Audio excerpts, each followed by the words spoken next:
Assalamualaikum warahmatullahi wabarakatuh. Perkenalkan, saya Astri Indriani dari kelompok 5. Jadi di sini kami akan menyampaikan materi kami, yaitu tentang pengorganisasian murid.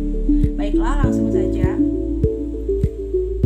Nah, ruang kelas bukan hanya sebagai tempat untuk guru mengajar dan murid duduk dengan tenang untuk mendengarkan pelajaran dari guru.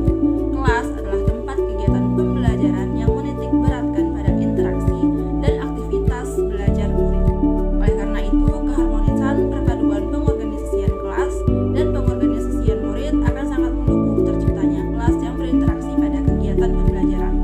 Salah satu dari dua hal tersebut terlepas, maka kegiatan pembelajaran yang diharapkan tidak akan terjadi dengan efektif.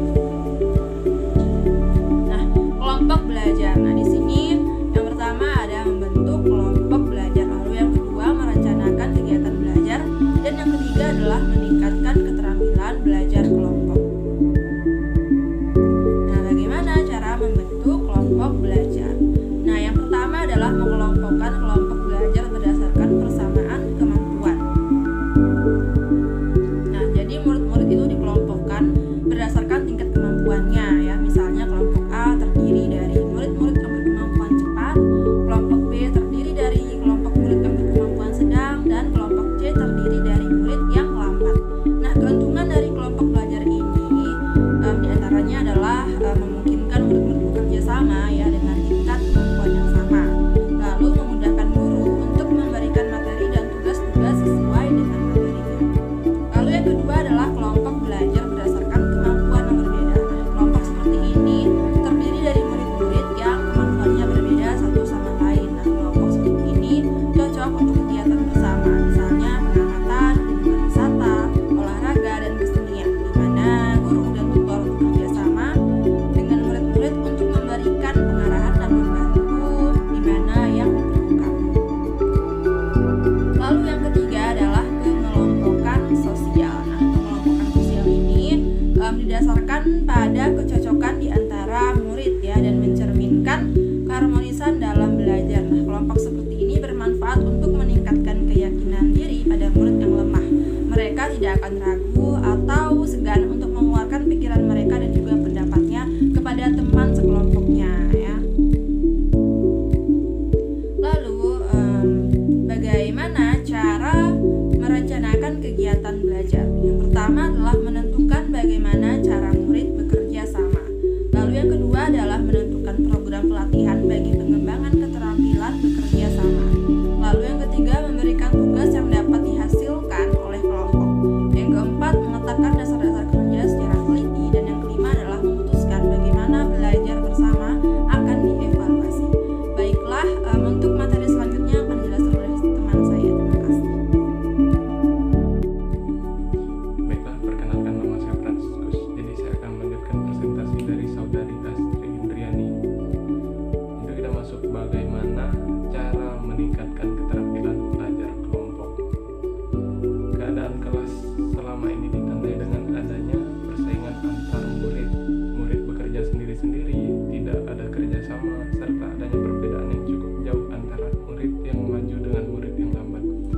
Nah, di sini maksudnya itu bagaimana caranya kita sebagai seorang guru meningkatkan keterampilan belajar kelompok.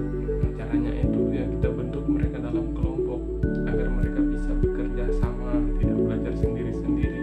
Setelah mereka bisa bekerja dari temannya yang lebih maju atau lebih pandai, sehingga teman yang agak lambat itu bisa mengerti, memahami pelajaran. Selanjutnya masuk pada bagaimana memaksimalkan pemanfaatan sumber belajar yang ada agar murid belajar mandiri. Prinsip mandiri adalah menciptakan berbagai situasi belajar mengajar yang terlepas dari ketergantungan terhadap alasan serba kekurangan. Di lingkungan tempat tinggal atau lingkungan sekolah terdapat kekayaan alam yang sangat melimpah yang dapat dimanfaatkan untuk menutupi satu kekurangan tadi. Nah, maksudnya di sini adalah seorang siswa itu kita harus menuntut mereka untuk belajar mandiri agar mereka bisa belajar meskipun dalam kekurangan, bisa saja kekurangan fasilitas. Kita ambil contoh misalnya belajar di kampung. Jadi seperti yang kita tahu bahwa belajar di kampung itu memang agak susah, tetapi kita bisa memanfaatkan sumber belajar dari lingkungan itu itu sendiri, misalnya belajar pertambahan atau pengurangan. Jadi kita tidak perlu membeli alat hitung, tetapi kita bisa menggunakan lidi. Itu adalah salah satu pemanfaatan sumber belajar, lidi untuk berhitung. Selanjutnya, agar sumber belajar dapat dimanfaatkan, para murid harus diaktifkan untuk bekerja. LKM atau lembar kerja murid merupakan sarana untuk mengaktifkan murid-murid untuk belajar secara mandiri atau kelompok. Nah, dalam mengajar itu juga kita harus mengaktifkan para siswa agar mereka ikut aktif dalam pembelajaran. Kita bisa memberikan mereka LKM atau lembar kerja murid. Kita bisa memberi mereka tugas, yang mana tugasnya itu akan dilaporkan kepada kita agar kita bisa menilai mereka. LKM juga mempunyai peran untuk mengaktifkan murid-murid dalam belajar. Di sini tutor dapat mengambil peran lebih banyak sebagai orang yang membantu murid belajar. Nah, di sini jelas bahwa LKM itu bisa digunakan untuk mengaktifkan murid dalam belajar agar mereka lebih aktif dalam pembelajaran. Intinya mereka itu ada kegiatan.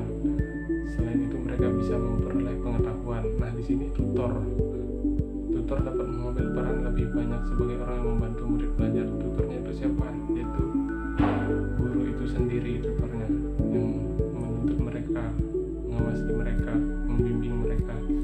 LKM berperan untuk membelajarkan, memandirikan murid sehingga guru yang mengajar rangkap kelas tidak memperoleh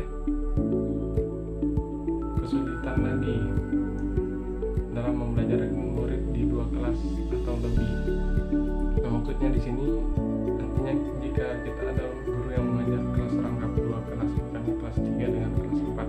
Nah, salah satu kelas misalnya kelas 4 itu bisa kita beri mereka lembar kerja murid atau tugas. Jadi mereka bisa kita bentuk dalam kelompok agar mereka mengerjakan tugas tersebut. Nah, selain itu kita juga bisa mengajar di kelas 3, namanya belajar atau mengajar kelas rangkap. Selanjutnya, memanfaatkan pusat sumber belajar atau PSB.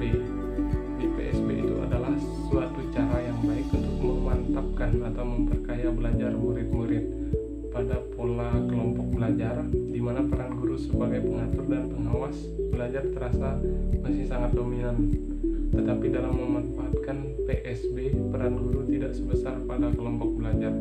Dan di sini yang namanya pusat sumber belajar itu adalah murid itu sendiri, mau atau tidaknya belajar itu adalah pada diri sendiri murid tersebut. Jadi pusatnya itu adalah mereka harus mau dulu untuk belajar, harus kita aktifkan dulu melalui LKM. Selanjutnya barulah kita memperkaya mereka belajar, bisa dengan belajar kelompok maupun belajar mandiri. Baiklah, mungkin cukup sekian yang dapat saya sampaikan. Selanjutnya akan dijelaskan oleh saudari Rizka Nurhuda Asmi. Terima kasih. Baiklah, saya akan lanjut ke pembahasan selanjutnya, yaitu tutor sebagai organisator kelas. Nah, jadi berdasarkan pengamatan di sekolah dasar yang gurunya melakukan perangkapan kelas itu, ada beberapa jenis dan model perangkapan kelas, yaitu ada guru yang merangkap 2 kelas, 3 kelas, bahkan ada yang mengajar merangkap itu 4 kelas. Berdasarkan model perangkapan kelas tersebut, ternyata yang disebut pembelajaran kelas rangkap selama ini tidak lain dari mengajar 2 kelas atau lebih yang dilakukan secara bergilir. Nah, lalu ada juga kekurangan dari pembelajaran bergilir ini, ya, yang artinya seperti efisiensi waktu yang sangat rendah, materi yang diberikan juga sangat sedikit. Kenapa efisiensi waktunya ini sangat rendah? Karena pembelajaran dilakukan kelas rangkap dan juga pembelajaran dilakukan secara bergilir. Jadi ada waktu yang perlu dibatasi oleh si guru agar bisa mengajar di kelas berikutnya. Lalu materi yang diberikan juga sangat sedikit karena mencakup beberapa kelas, jadi guru membatasi materi yang akan diberikan kepada siswa seperti itu. Lalu selanjutnya adalah cara memilih dan mempersiapkan tutor.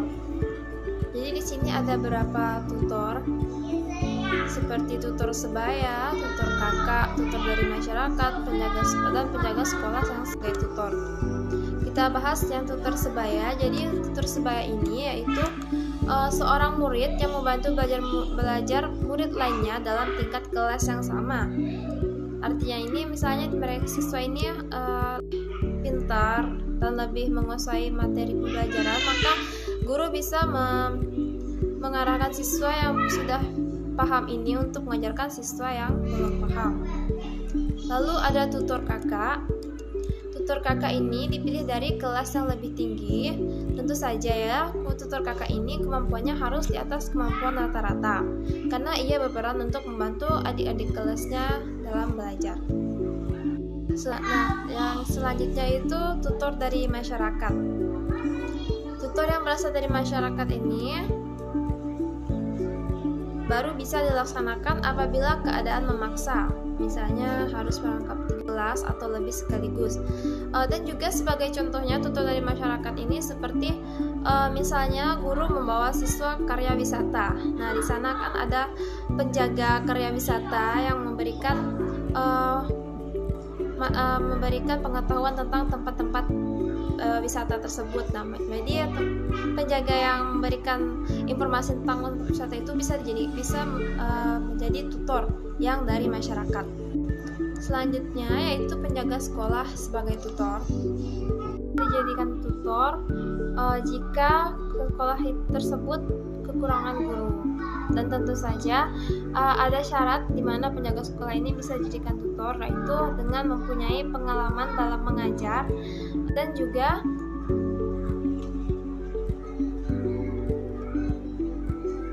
yang sudah lama mengajar. Jadi tidak asal penjaga sekolah itu bisa dijadikan tutor. Lalu berdasarkan uraian tentang pemanfaatan tutor, baik tutor sebaya, tutor kakak, tutor dari masyarakat, dan juga penjaga sekolah, ada beberapa aspek yang perlu diperhatikan dalam memilih dan memanfaatkan tutor, terutama bagi tutor sebaya dan juga tutor kakak. Ada seperti berikut. Yang pertama itu prestasi, yaitu pintar, murid yang termasuk maju di kelasnya. Ini untuk tutor sebaya. Yang kedua itu penampilan, yaitu dapat bergaul dengan semua murid. Yang ketiga mental, yaitu harus ramah, tidak mudah marah, dan juga selalu sabar. Baiklah, cukup sampai di sini pembahasan materi tentang pengorganisasian murid dari kelompok 5. Kami mohon maaf apabila salah kata dan juga terima kasih.